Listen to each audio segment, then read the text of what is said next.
के महमूदाबाद से बड़ी खबर आपको बता दें कि भेड़िए ने फिर 2 खवातीन पर हमला किया। भेड़िए के हमले में दोनों खवातीन जख्मी हैं। हेल्थ सेंटर में जख्मी खवातीन का इलाज चल रहा है। बीजेपी एमएलए आशा मौर्य ने मुलाकात भी की है। हमले में अब तक एक खातून की मौत हो चुकी है, 10 जख्मी है। महमूदाबाद तहसील का ये पूरा मामला है। भेड़िए की दहशत इस वक्त कम होती हुई नजर नहीं आ रही है। सीतापुर का ये मामला है। महमूदाबाद से बड़ी खबर इस वक्त आप तक पहुंचा रहे हैं। भेड़िए ने एक बार फिर से 2 खवातीन को अपना निशाना बनाया है। खेत पर काम करने जाने वाली खवातीन पर भेड़िया इस वक्त हमला करता हुआ नजर आ रहा है। सभी को अस्पताल पहुंचाया जाता है। कुछ की जान बचाई जा सकी, लेकिन कई लोग ऐसे भी हैं जिन्होंने भेड़िए का शिकार बनकर अपनी जान तक गंवा दी है।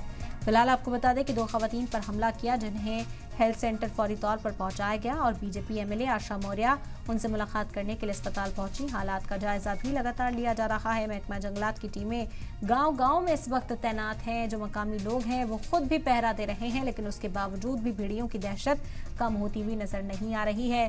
भेड़िए लगातार हमला करते दिखाई दे रहे हैं। सीएम योगी आदित्यनाथ ने अब जरूरी हिदायत जारी की है। उन्होंने कहा कि भेड़ियों को कंट्रोल में करने के लिए जो भी जरूरी लगे उस कदम को उठाया जाए। इंतजामिया ने भी शूट एट साइट के ऑर्डर्स दे दिए हैं कि भेड़िया अगर पकड़ में नहीं आता तो उसको शूट भी किया जा सकता है, और उसी को लेकर कार्रवाई अफसरान की ओर से की जा रही है। लेकिन भेड़िया उसके बाद भी हाथ नहीं लग रहा है।